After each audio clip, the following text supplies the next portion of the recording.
Okay, hello everybody. My name is Jamie Burke. I'm the founder of Outlier Ventures. Outlier Ventures is an accelerator for the metaverse, the world's leading accelerator for an open metaverse. I'm really happy to be here talking to you today about collaboration in the metaverse. I think it's a critical thing to discuss because there are potentially two versions or ends of the spectrum of the metaverse emerging. And I want to talk a little bit about those.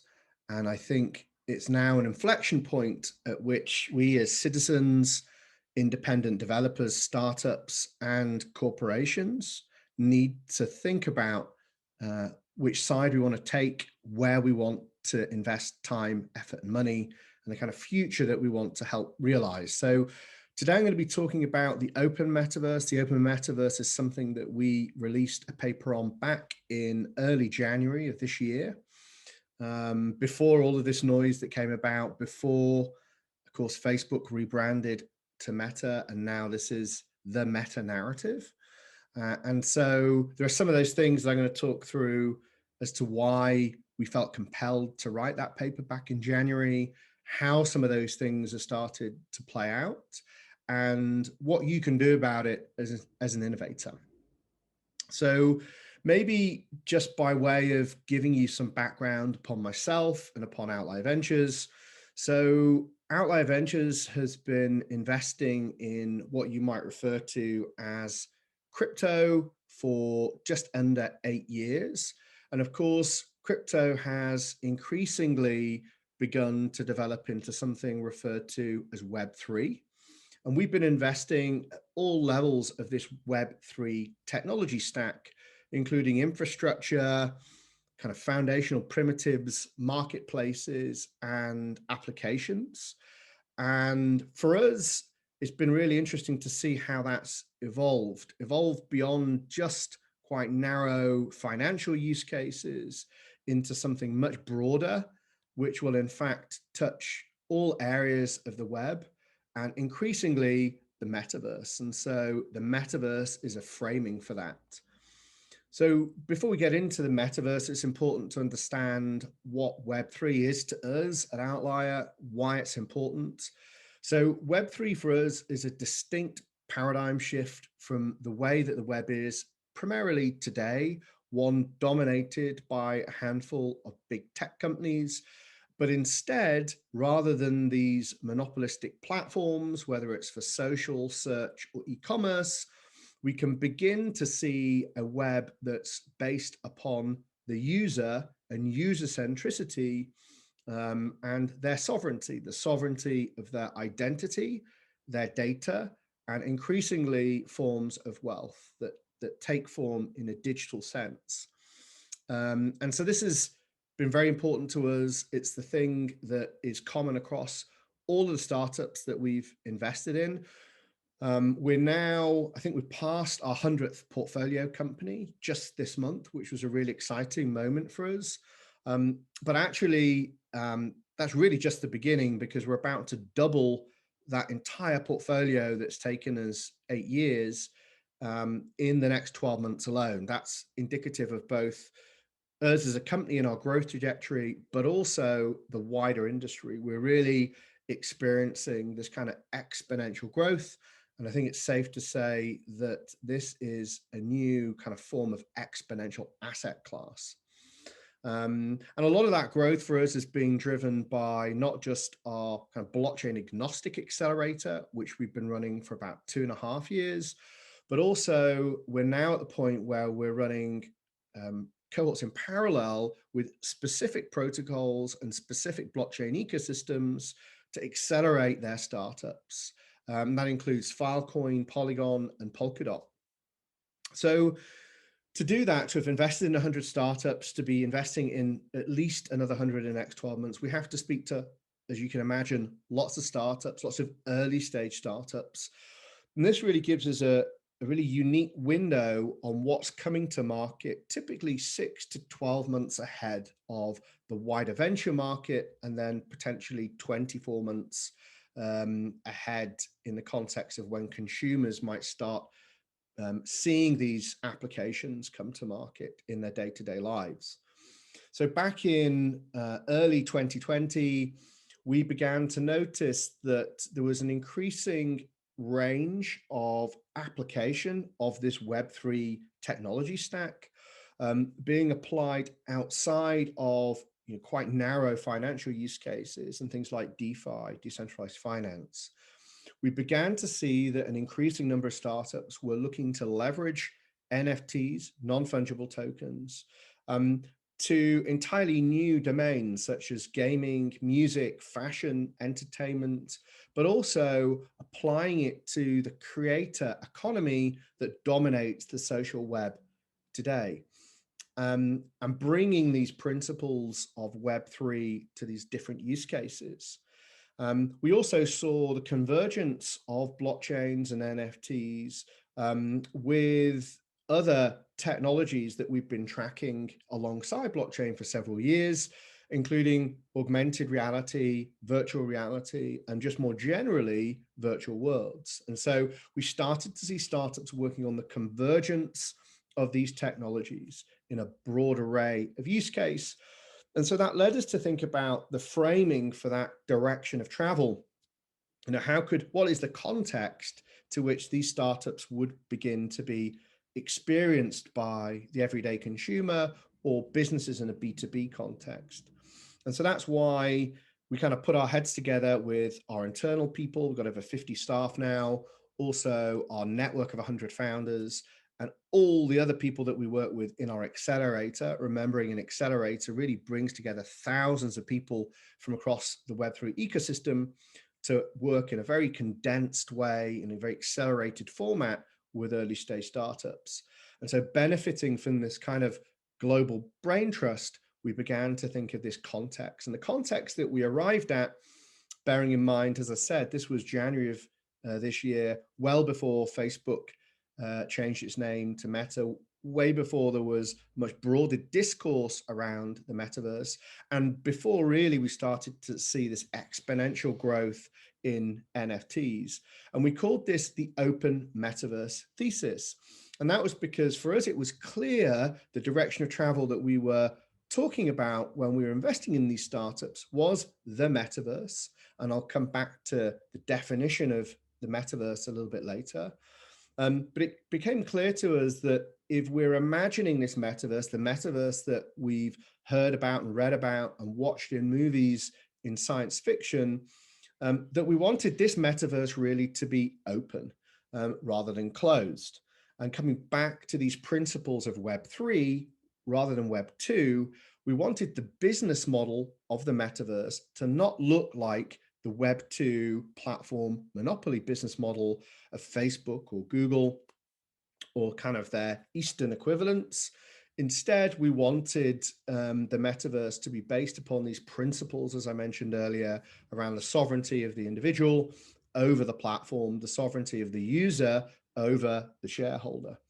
And so we came to believe that increasingly we would see people looking to build out and build startups in the metaverse begin to leverage Web3 technology, this kind of stack of technologies that's matured over the last decade since the birth of Bitcoin and, of course, the evolution creation of Ethereum and now several other protocols.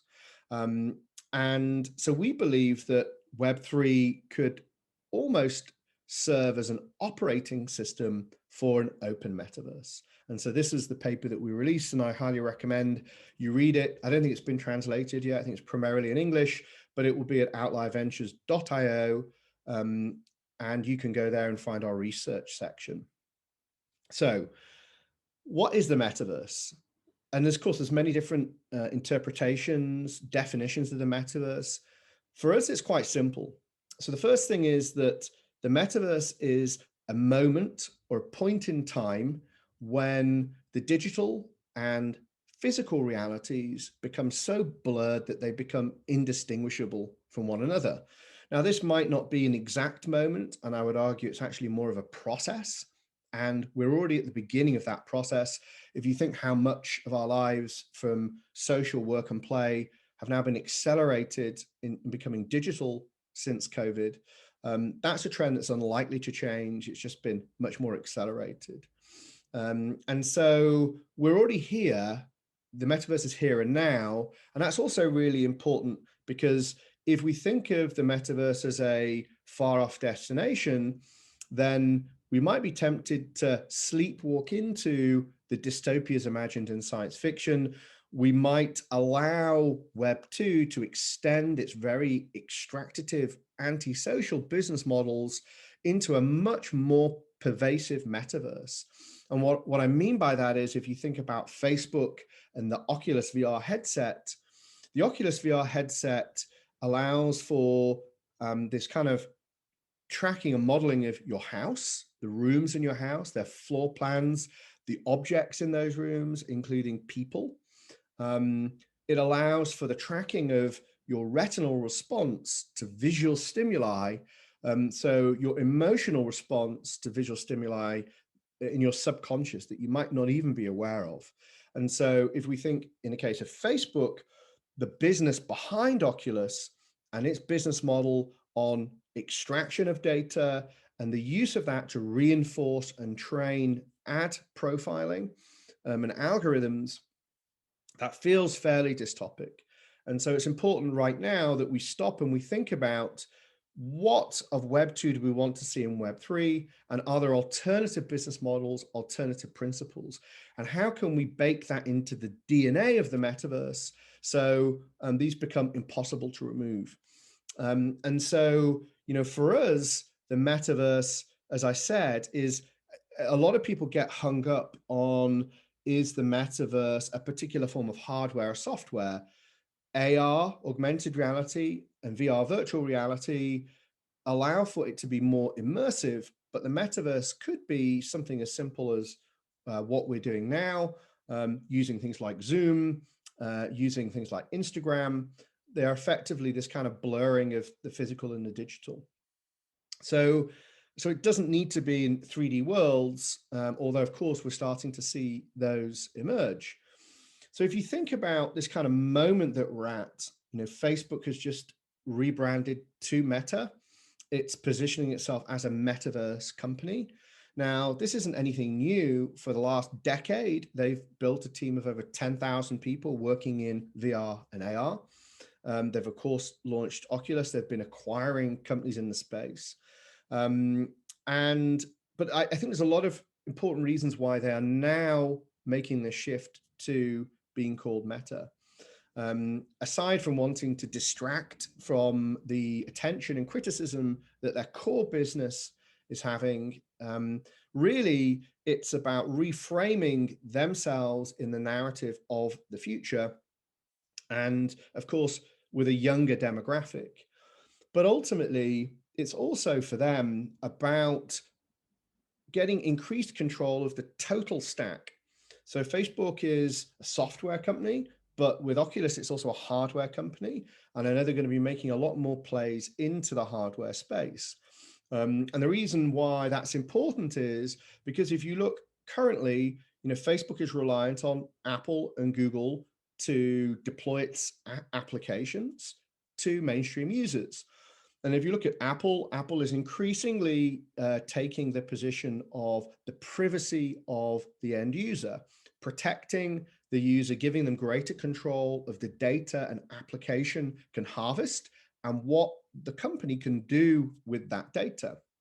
Now, of course, that fundamentally breaks Facebook's model. If all of a sudden users can block Facebook from doing certain things with its data, it hurts its ad business. And so, of course, Facebook is trying to control the total stack, hardware and software, to continue its business of surveillance capitalism, i.e. the exploitation of the user en masse for the purposes of surveillance and for the commercialization of their data.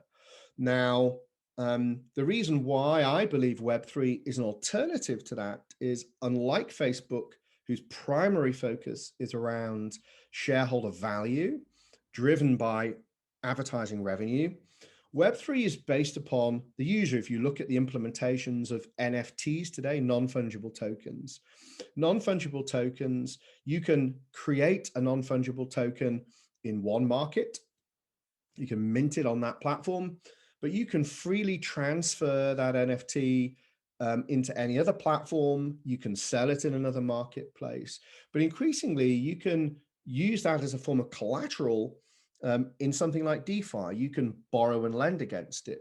Now, the reason why that's important is, firstly, I'm in control of that asset. I am in control of the associated metadata that comes with it.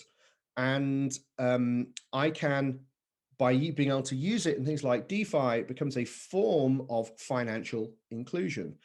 If you think about every other platform in a Web2 context, whether it's social media, whether it's Amazon and e-commerce, or whether it's gaming like Epic and Epic Games and Fortnite, ultimately the platform controls all value in that closed ecosystem, in that closed economy. You are not, as a user, you're not able to transfer value out of that system. It's tightly controlled by terms and conditions that the platform can change. And so effectively any value created in this platform is non-transferable. It's not sovereign to the user. And as a consequence, you could have $1 million worth of skins or gaming items in Fortnite, but you can't move that value out of the game. So effectively, it's a sunk cost. It's just a game. It's not really an economy. You might be able to sell your account that owns those assets on the black market, but that is prohibited by the platform and they can close your account. And so effectively you are financially excluded. And this is in social media as well. If you think about the people creating the content and attention that advertising revenues generated around, they don't participate in the economic upside. It's very difficult for users to exit out of that closed economy, deliberately so, because those platforms have built what are called moats to lock users in, make it very difficult for you to exit those systems. Web3, and as a consequence, the open metaverse, if you look at decentralized worlds like Decentraland, CryptoVoxels, Somnium, Sandbox, ultimately, whilst there might be a tight user experience in that world, the user can freely enter it, they can buy into it, they can buy things in that world, and they can transfer that value out and they can sell it. And that's permissionless.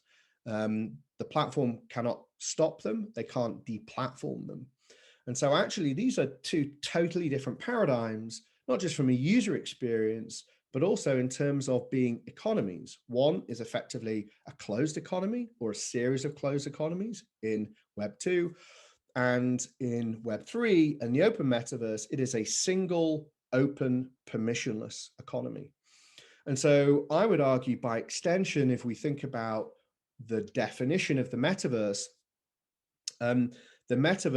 can and should be a meta economy, one in which versus platforms, virtual worlds, games can plug into it, but where value can be freely transferred in and out and flow between them.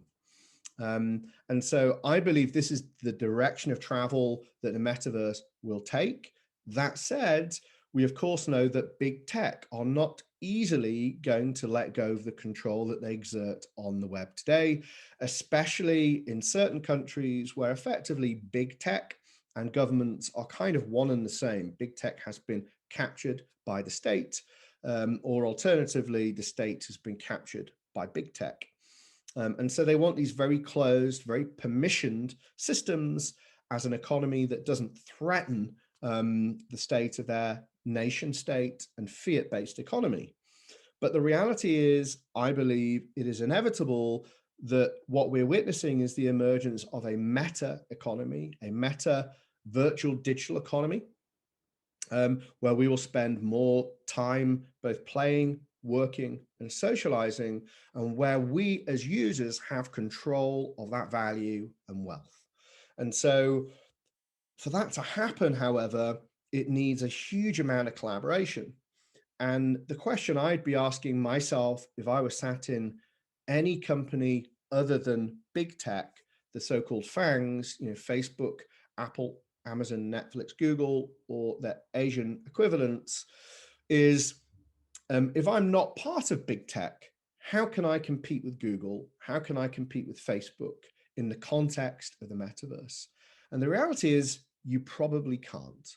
And I think it's safe to say, if you look at how Google is extending its world into computer vision and autonomous vehicles, if you look at Facebook extending its world from just software into hardware, the reality is if you are not one of those big tech companies, then you're going to be on the outside. And so actually it is in your commercial interests, and I would argue survival, that you begin to look at the open metaverse as the way you can level the playing field. Because in the open metaverse, you can still build a healthy business, you can still build platforms as long as you deliver value. And there's been evidence to show if you are a more open platform, especially in the context of gaming, something called Axie Infinity has emerged with a very strong presence in Southeast Asia, by the way. They have emerged and they've shown that people will spend up to 10 times more in a blockchain-based game because it is connected to the open metaverse than any other form of game, whether it's free to play, whether it's a AAA game. Axie Infinity now generates more revenue than any game on the planet by month, both in terms of primary and secondary sales. It does so from a player base of about 3 million, which is just a fraction of even the closest comparable game in other worlds, like Fortnite, which has hundreds of millions of users. It generates more revenue than those. You have to ask the question why. And the question is because as a user, I'm more inclined to invest time and money in an environment which I know, in an economy I know I can exit, move value out freely, and transition into another economy. And so it pays to be open. This is no longer a point of principle, politics, or philosophy. It's just good business. And so what I would recommend is that for organizations like Hyundai or any others in their ecosystem, you should be looking at the open metaverse as a way to do better business, to grow, to better serve your user, but also to compete and survive against big tech. So it's been a pleasure talking to you. Sadly, I can't be there in person. I wish you the best of luck with the rest of the conference. If you're a startup or a kind of ecosystem partner, investor, corporation that would like to engage with open metaverse startups, you can approach me on Twitter. I'm at Jamie247. You can go to outlierventures.io, which is our website. And you can either apply to be a startup to join our Basecamp Accelerator, or you can get in touch and figure out how you can co-invest. As I said, we'll have at least 100 new startups coming to the space from all around the world. We've literally accelerated startups from Nigeria to Brazil to Russia to the Philippines to Japan, you name it. So make sure you get in touch, and I'm looking forward to collaborate with you.